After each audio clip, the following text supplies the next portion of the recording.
৭১ মুছে দেয় তাহলে আমি পাকিস্তানি।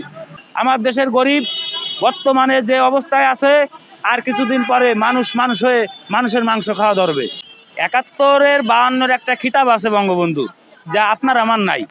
এখন দেখেন উপদেষ্টার চেয়ারে বসে বলে বিভিন্ন জেলায় হেলিকপ্টার নিয়ে যাচ্ছে, এখন তাদের আর রিক্সা প্রয়োজন পড়ে না। দেখেন বাংলাদেশের সংবিধান তো বারবারই চেঞ্জ হচ্ছে, যেহেতু আমাদের দেশটা ৬ ঋতুর দেশ, বারবার যদি ঋতু চেঞ্জ হয় তাহলে বারবারই সংবিধান চেঞ্জ করা হচ্ছে। তার সংবিধানটা চেঞ্জ করার থেকে আমি মনে করি আমরা নিজেরা চেঞ্জ হওয়াটা স্বাভাবিক। মানে আমরা যদি নিজেরা চেঞ্জ হই তাহলে আমাদের সংবিধান চেঞ্জ করার কোনো মানে হয় না।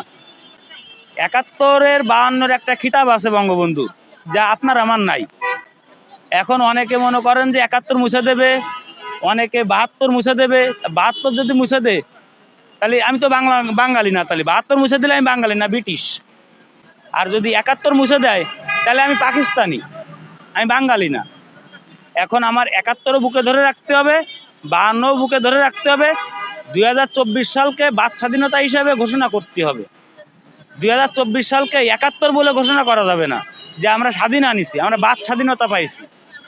এই বাক স্বাধীনতা আনার জন্য অসংখ্য সাধারণ ছাত্রকে ধন্যবাদ জানাই, এবং সাথে সাথে আমার পায়ে চালিত রিক্সাওয়ালা ভাইদেরকে অভিনন্দন স্বাগতম জানাই। তারা দীর্ঘদিন ধরে ৫ই আগস্টের আগ পর্যন্ত তারা ছাত্রদের পাশে ছিল। তখন কিন্তু কোনো ছাত্র শিবির ছিল না, ছাত্র দল ছিল না, বিএনপি ছিল না, জামাত ছিল না, ছিল কিন্তু আমার এই সাধারণ রিক্সাওয়ালা ভাইয়েরা। এখন আমার রিক্সাওয়ালা ভাইয়েরা রাস্তায় চলতে পারতেছে না, রাস্তা বন্ধ করে দিচ্ছে, এই রাস্তায় চলাচল করা যাবে না।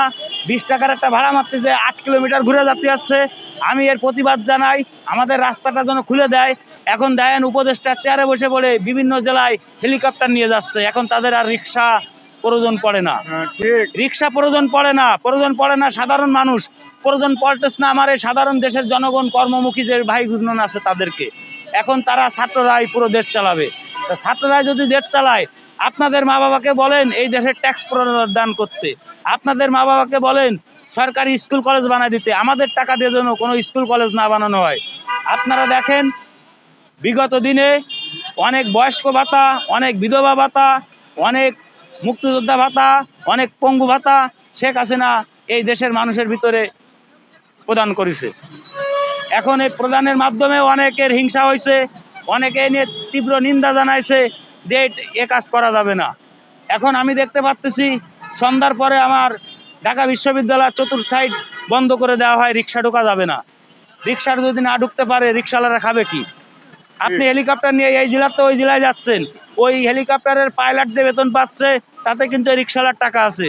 আপনি এখন উপদেষ্টার চেয়ারে বসে পড়ে বিলাসবহুল জীবনযাপন করতেছেন, আপনি যে খাবারটা খাচ্ছেন তাতে কিন্তু রিক্সাওয়ালার টাকা আছে, ওই ঘাট শ্রমিকের টাকা আছে, ওই কৃষকের টাকা আছে। আজকে দেখেন একটা কৃষকের ছেলে যদি ওই ইন্টার পাস করে, ওই MBA কমপ্লিট করলে অধ্যায় চাকরি নাই। একটা সরকারি চাকরিজীবী লোক তার ছেলেকে ওই ইংলিশ মিডিয়ায় পড়াশুনো করাচ্ছে, ওই বেসরকারি বিশ্ববিদ্যালয়ে পড়াশুনো করায় তাদেরকে সরকারি চাকরি প্রদান করতেছে। অথচ আমার দেশের মানুষ সরকারি প্রাইমারি স্কুলে পড়াশুনো করতেছে, সরকারি কলেজে পড়তেছে, বিশ্ববিদ্যালয়ে পড়তেছে, তারা চাকরি পাচ্ছে না। ৩২ বছর বয়সে ৩২ বছরের মেয়াদের চাকরি করতেছে তারা চাকরি করে না দিচ্ছে কৃষকের দিকে মন, না দিচ্ছে দেশের গরিবের দিকে মন, না দিচ্ছে কৃষককে সম্মান, না দিচ্ছে দেশের গরিবের সম্মান। আমার দেশের গরিব বর্তমানে যে অবস্থায় আছে, আর কিছুদিন পরে মানুষ হয়ে মানুষের মাংস খাওয়া ধরবে। দেশে ১ কেজি চাউল কিনতে গেলে ৮০ টাকা লাগে, ১ কেজি আলু কিনতে গেলে ৮০ টাকা লাগে, ১ কেজি পেঁয়াজ কিনতে গেলে ১২০ টাকা লাগে, ১ পা কাঁচামরিচ কিনতে গেলে ৫০ টাকা লাগে। এখন এই কাঁচামরিচ, এই পেঁয়াজ, এ তো নিত্য প্রয়োজনীয় জিনিস, এই জিনিসগুলো তো এই গরিবের লাগেই না। যদি লাগে তাহলে এরা খাবে কি? এরা কি করে চলবে? এদের রাস্তাঘাট বন্ধ, এদের ইনকাম বন্ধ।